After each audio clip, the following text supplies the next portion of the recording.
حضرت عمار ابن یاسر رضی اللہ تعالیٰ عنہ کے پورے خاندان کو کفار نے گھیر لیا، مارنا پیٹنا شروع کیا، آپ کو بھی، آپ کے بھائی کو بھی، آپ کی والدہ کو بھی، آپ کے والد کو بھی، اتنا مارا کہ لہو لوہان کر دیا، زخم پہ زخم کھا کے جی خونے جگر کے گھونٹ پی اور آہ نہ کر لبوں کو سی۔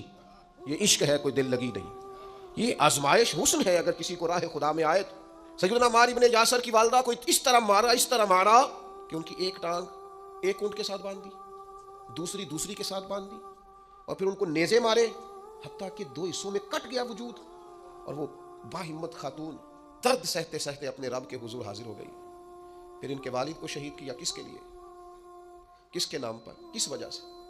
پھر ان کے بھائی کو شہید کیا۔ پھر جناب عمار ابن یاسر وہ سخت صدمے میں تھے، پھر ان کو مار رہے، پھر ان کو مجبور کیا کلمات کفر کہنے کے لیے، ان کے منہ سے نکل گئے، انہوں نے ایسے کلمات کہہ دیے جو معاذ اللہ کفریات تھے۔ اب اتنا زد و کوف ہوا، تکلیف دی، بول دیا انہوں نے، لوگ دوڑے گئے نبی کریم کی بارگاہ میں، عمار تو معاذ اللہ کافر ہو گئے۔ بات بتانے والے نے تو بات بتا دی، پر جو جواب آیا وہ بڑا نرالا تھا کہ حضور اس نے کفر کیا ہے۔ محبوب فرمانے لگے خاموش ہو جا، عمار سر سے لے کر پاؤں تک ایمان ہی ایمان ہے۔ فرمایا ایمان تو اس کے خون کے اندر، اس کے وجود کے اندر، اس کے لہو کے اندر، جسم کے اندر صلاحیت کر گیا ہے ایمان، اور جس کے سینے میں، گوشت میں، لہو میں صلاحیت کر جائے وہ کیسے کافر ہو سکتا ہے؟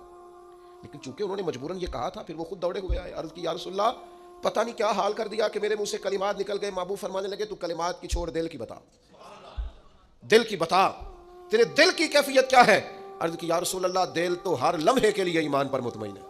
تو محبوب نے فرمایا کوئی بات نہیں، پھر جان بچانے کے لیے ایسا کرنا پڑے تو حرج ہے، کوئی ڈٹ جائے نہ کفر کرے تو اعلیٰ شہید ہے، لیکن اپنی جان بچانے کے لیے کسی نے مجبور ہو کر صرف زبان سے یہ کلمات کہہ دیے تو حرج ہے۔